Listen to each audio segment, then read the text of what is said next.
Years ago, Nigeria began to build a new capital, here in the middle of the bush, miles from anywhere. So far, nearly £2 billion worth of contracts have been awarded to build the new city in this virgin land. A sparse, barely inhabited area in the geographical middle of the country, it had scarcely seen a bicycle, let alone a bulldozer, until the construction companies moved in. But progress has been tough, and it's hard to imagine, looking from the roof of this uncompleted Sheraton hotel to the skeleton of another five-star hotel in the distance, that in between there should already be signs of hundreds of offices and thousands of houses. President Shehu Shagari's idea of moving here by September last year seems a remote dream. But there's no questioning the government's resolve to shift the entire administrative machinery here, lock, stock and foreign embassies, for whatever the cost and the chaos. The rationale for moving is generally accepted. Lagos, the capital since 1914, is fast choking on petrol fumes. Despite the billions spent on flyovers and new roads, it cannot cope with the immense urban migration. Thousands of kilometers of roads were needed to join Abuja with the rest of the federation.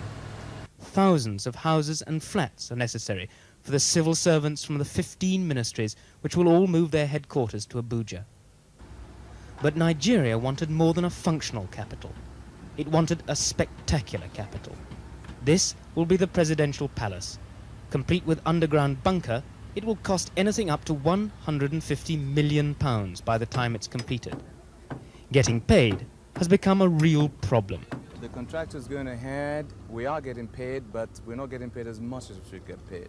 So obviously what happens is that you reschedule your program to take account of the amount of funds which have been made available at any one time.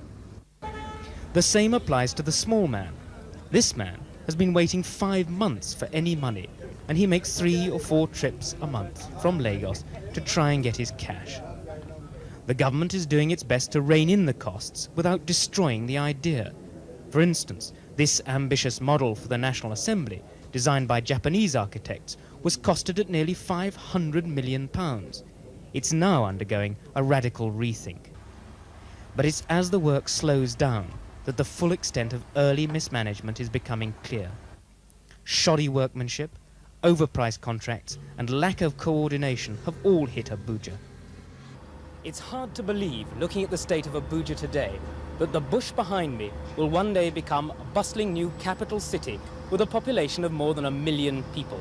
But this government has continually repeated its determination to carry on with the project just as quickly as the cash will allow. The rest will probably depend on the world oil market.